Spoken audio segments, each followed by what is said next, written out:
Now, we've all heard about Muhammad having sex with a prepubescent girl. We've read passages like Sahih al-Bukhari 5158. Narrated Urwa, the Prophet wrote the marriage contract with Aisha while she was 6 years old and consummated his marriage with her while she was 9 years old, and she remained with him for 9 years, i.e., till his death.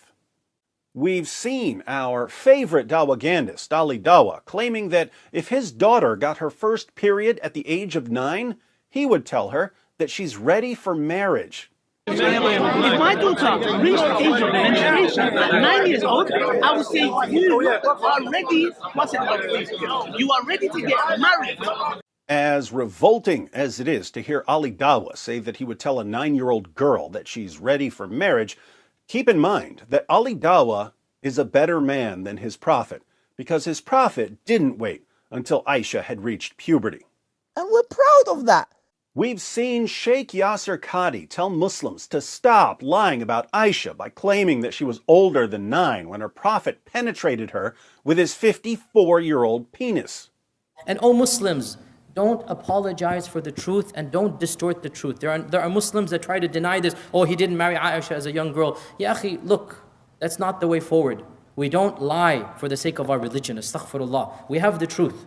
We're not going to cover up the truth if people find it embarrassing. This is the reality. Deal with it. Our Prophet ﷺ married a young girl, and it was fine for the time. That's right. Don't be ashamed of your prophet. Be proud of the fact that he spread the legs of a prepubescent little girl and forced his penis inside of her. And we're proud of that. As if we didn't already have enough examples of Islam's perverted obsession with little girls, we're about to see Muhammad Hijab admit that the Quran promotes an extreme type of pedophilia. His words, not mine. Yes, I'm talking about the same Muhammad Hijab who sends us messages about golden showers and other disgusting fetishes that he can't stop thinking about. Yes, I'm talking about the same Muhammad Hijab who believes that deep down, non-Muslim women want to be raped by jihadis. This same Muhammad Hijab claims that if all we had to go on was the Quran, we would think that it's perfectly acceptable to have sex with 5-year-old girls. According to Hijab, we only know that men should wait until girls are a bit older because of the hadith. But in the Quran, it's open season on 5-year-olds. If you look just at the Quran, you will get the indication that you can have sexual intercourse with a 5-year-old. If you just read the Quran, it is halal, it would be halal to have sexual intercourse with a 5-year-old. In Surah Al-Talaq, chapter 65, verse 4, Allah subhanahu wa ta'ala tells us who you can divorce and who you cannot divorce. And then he says, وَاللَّائِ لَمْ يَحِدْنَ وَاللَّائِ لَمْ يَحِدْنَ, and the ones who had never been pubescent before. And by the way, this is very important, yeah? I want all Muslims to be aware of this. The reason why we don't have sexual intercourse with 5-year-olds and 6-year-olds and 7-year-olds or whatever is not because of puberty. Wait a minute, what did you say? It's not because of puberty, because that verse in the Quran actually says lam yahid. They never had puberty before. You can't go around that. Now, we're about to hear more from Mr. Hijab, but I wanted to pause here. Let's look at 3 of the most respected Quran commentaries in history. According to Ibn Kathir, the words, "and for those who have no courses," refer to the young who have not reached the years of menstruation, i.e., prepubescent girls. According to Tafsir Jalalain, this verse is referring to those who have not yet menstruated because of their young age, i.e., prepubescent girls. Ibn Abbas gives the historical background, "And for such of your women as despair of menstruation because of old age, if ye doubt about their waiting period, their period of waiting shall be 3 months." Upon which another man asked, "O Messenger of Allah, what about the waiting period of those who do not have menstruation because they are too young, along with those who have it not because of young age? Their waiting period is 3 months." So, the historical context of this verse is that a man specifically asked Muhammad about divorcing girls who were too young to menstruate, i.e., prepubescent girls, and Allah answered that the waiting period for a prepubescent girl to remarry after her husband divorces her is 3 months. What does this mean?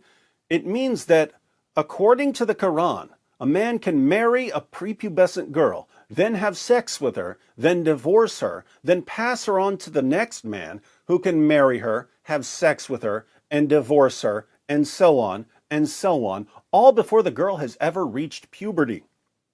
Since the Quran clearly allows grown men to marry prepubescent girls, there's nothing in the Quran that would prevent a grown man from marrying and having sex with a 5-year-old girl. So, if you want to say that a man shouldn't have sex with a 5-year-old girl, if you want to say that a man should wait until the girl is 8 or 9, you have to go outside the Quran. This is the point Muhammad Hijab was making. Now, back to hijab.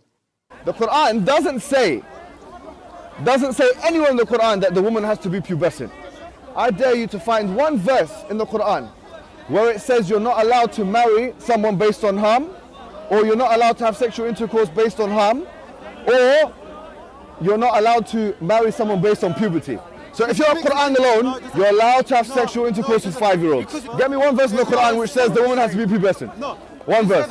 I want one verse in the Quran from the beginning of the book to the end of the book which says that she has to be pubescent. So okay, so that makes it halal from your perspective. From your perspective, it's halal. You know, in the Quran it says, حُرِّمَتْ عَلَيْكُمْ أُمَّهَاتِكُمْ. It says you're not allowed to marry your mum.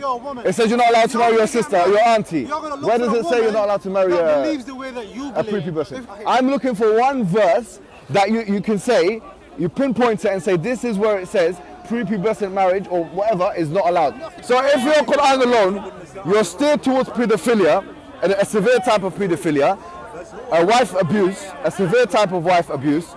Yes, Muhammad Hijab, one of the great dawagandists of our time, says that if you just go with the Quran, it will steer you towards a severe type of pedophilia.